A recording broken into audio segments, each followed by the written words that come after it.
The primary learning objective of this chapter is to learn and understand what is meant by the term transverse metacentric height of a ship, and its importance to the vessel's stability and equilibrium.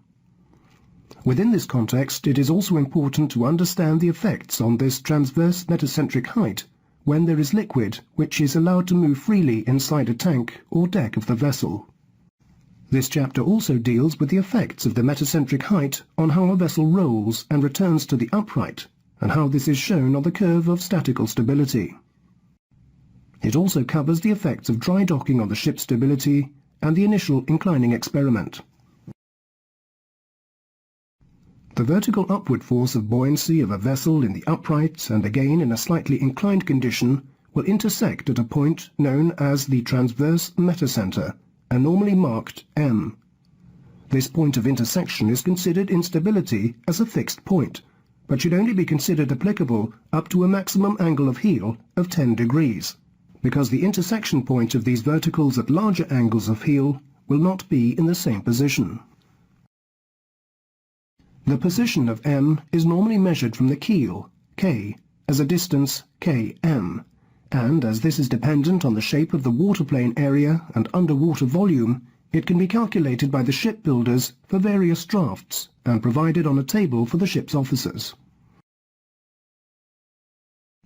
Km equals Kb plus Bm. These are both dependent on underwater volume. The transverse metacentric height is the distance measured along the vessel's transverse center line between the metacenter M and the ship's center of gravity G. This is a measure of the vessel's initial stability, or ability to return to the upright when rolling, and it is essential in stability that the value of the initial metacentric height, Gm, is known. Normally the ship is loaded to keep the center of gravity low and below the initial metacenter. In a condition of positive stability, the position of M is above G. If G moves above M, it will introduce a turning moment to incline the vessel and cause an initial negative metacentric height.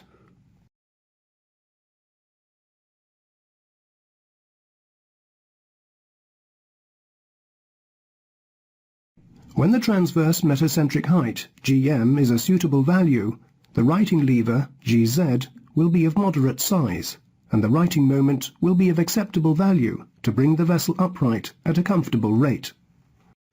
When a suitable Gm is achieved, it will result in less strain on the cargo and equipment lashings and a comfortable movement for the crew. The speed of the rolling motion is moderate and movement more gentle. With a transverse metacentric height, Gm, which is too small, the corresponding righting moment will also be small, with a slow roll to larger angles of heel resulting from only small disturbing waves. Even though abrupt strain on lashings may not be caused, there will be a large strain due to the excessive angles. The biggest danger is that, with the consumption of bunkers and water from double bottoms and other low tanks, G will rise further, directly away from the discharged weights, and Gm will become smaller or even negative.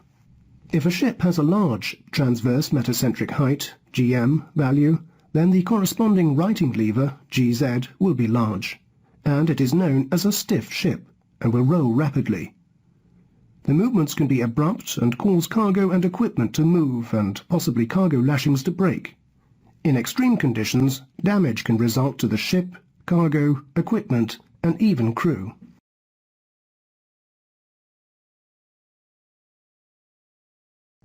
The period of roll of a ship is obviously dependent on the vessel's transverse metacentric height, Gm, and this factor is often used in small boats to determine the lightship position of G instead of using the inclining experiment.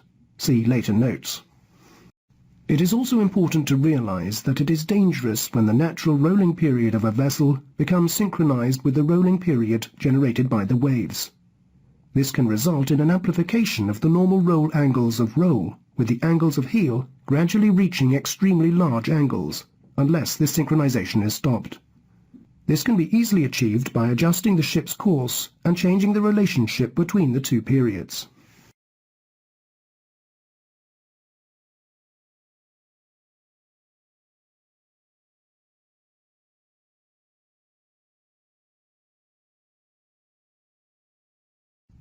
When the centre of gravity G is at the same point as M, there is no righting or inclining lever, and the ship is said to be in neutral equilibrium. The vessel will roll over without resistance when influenced by an external force, such as waves. Under normal circumstances, as it rolls, M will eventually move upwards and prevent the ship from capsizing. When the centre of gravity G is above M, there is no longer any immediate righting lever, but instead an inclining lever, and the ship is said to be in negative equilibrium. The vessel will roll by its own inclining moment, and without any external influences. Under normal circumstances, as the ship rolls, M will eventually move and create an equilibrium position at an inclined angle known as the angle of Loll. The angle of Loll is the angle of inclination at which a vessel with an initial negative upright, Gm, will come to rest in equilibrium with positive stability. There will be an identical angle of Loll on both sides of the upright, and, unfortunately, the vessel will tend to flop over to the opposite angle of Loll after being brought upright by an external force.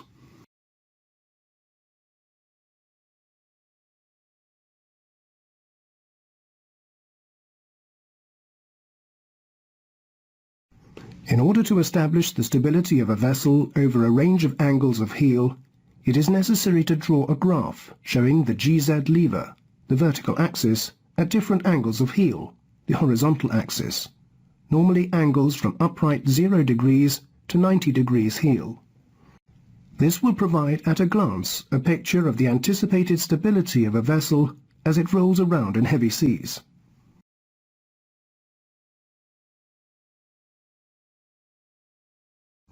When the curve is correctly drawn, it will illustrate several important items of data. The GZ at any angle of heel. The angle of vanishing stability, where the curve crosses the x-axis. The angle of heel where the GZ is maximum, the peak of the curve. The range of stability, from origin to angle of vanishing stability. Initial transverse GM. This is the vertical value where a tangent to the curve at the origin reaches 1 radian, 57.3 degrees, on the horizontal scale. Angle of deck edge immersion, C, where the freeboard disappears and the sea reaches the deck level on one side. It is the point of contraflexure, where the curve changes from a concave shape to a convex shape. The dynamical stability, the external work done in inclining the vessel to a specific angle of heel. It is the area under the curve up to that specific angle multiplied by the displacement.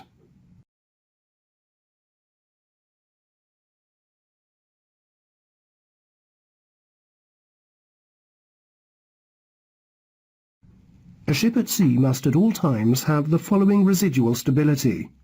This stability criterion is defined in terms of the curve of statical stability.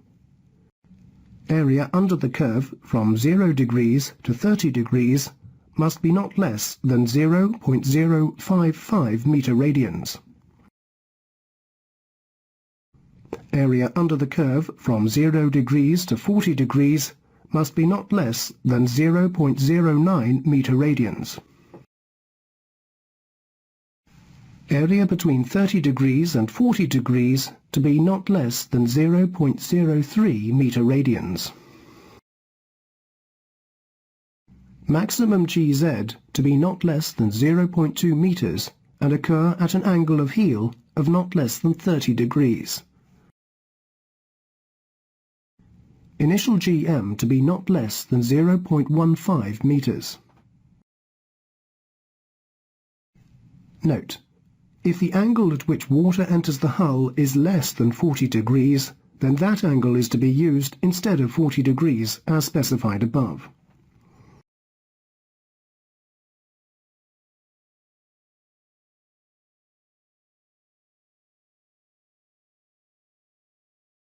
If liquid within the ship is free to move, then when the vessel rolls due to an external force such as a wave, the liquid will move to the low side, causing the centre of gravity, G, to move off the centre line, so reducing the affecting righting lever, GZ, which is trying to bring the vessel upright.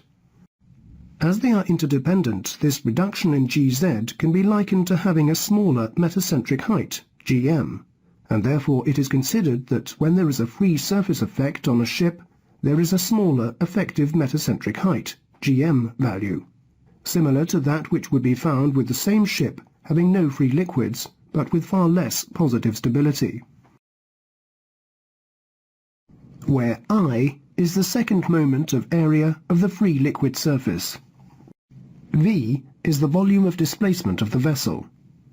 Density 1 is the density of the liquid in the tank, and density 2 is the density of the water in which the ship is floating. And N is the number of equal width compartments separated by longitudinal bulkheads. This factor is vitally important with reference to the stability of a ship and can result in a vessel's capsizing. It is always necessary to keep the amount of free liquid at a minimum.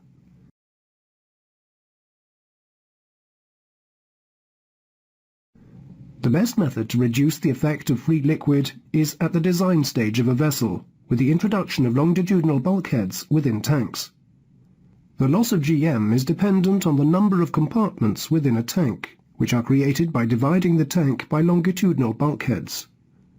From the previous free surface effect formula, it can be seen that the number of equal width compartments are actually squared, and therefore with one longitudinal bulkhead, or 2 compartments, the effect of the free surface is reduced to a quarter, and similarly with 2 bulkheads, or 3 compartments, the effect is reduced to 1/9.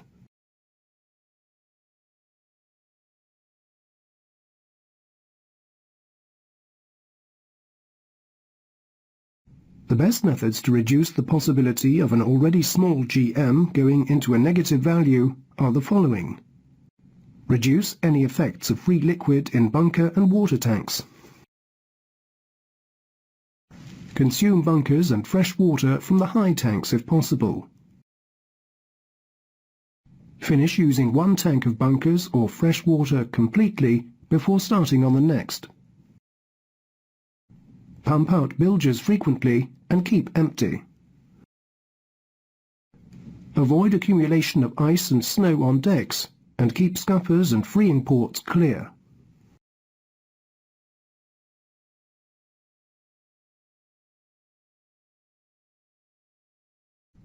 To rectify the situation when a vessel is lying at an angle of lull due to a negative initial transverse metacentric height, GM, the position of G must be moved downwards to return the ship to a positive GM. However, it is very critical to initially make certain it is an angle of lull and not a list due to unevenly distributed cargo.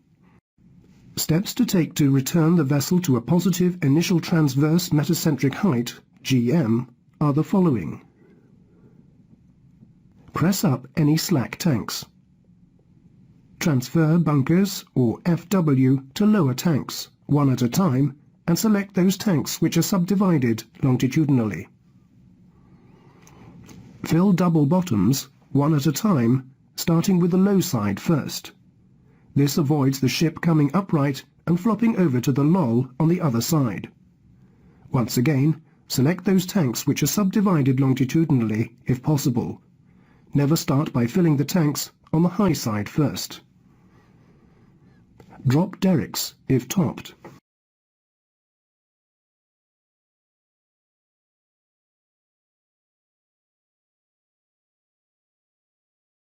Periodically, a ship must be taken out of the water for bottom cleaning and maintenance.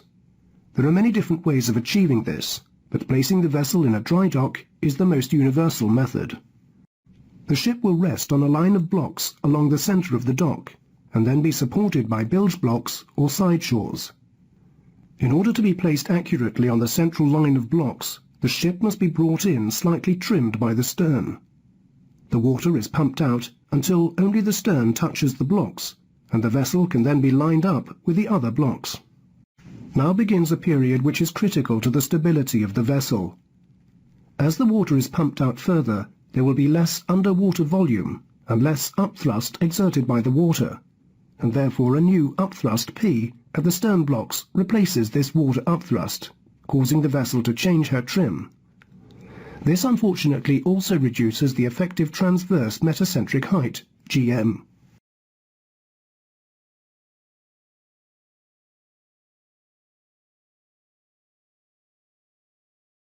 Thus the original transverse metacentric height has been reduced, with a consequent loss of righting lever, GZ, and righting moment. This will reduce further as the water level continues to fall and the waterplane area reduces. However, the vessel will then be supported by keel blocks and bilge blocks or side supports along its complete length, which will keep the vessel upright.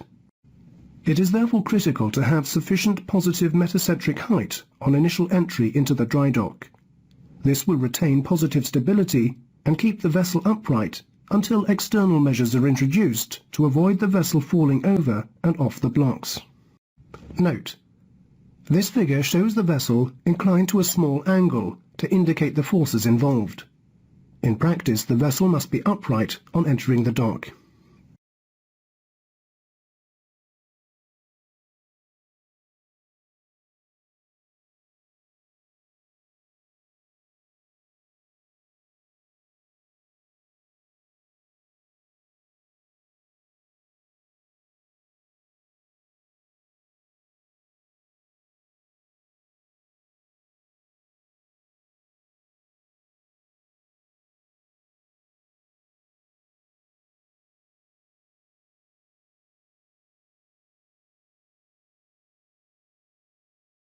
When a ship is built, it is difficult to determine the initial position of the centre of gravity for the light condition, known as the light kg.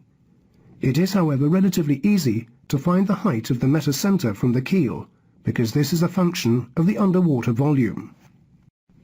To calculate the position of the light ship's centre of gravity, the vessel must undergo an inclining experiment, where a known weight already on board is moved a measured horizontal distance transversely across the deck. This will cause a corresponding shift of the vessel's centre of gravity, G, and if the resulting angle of inclination is measured, then the initial transverse metacentric height, GM, and the position of the centre of gravity, G, can be calculated. The necessary conditions for doing the inclining experiment are as follows.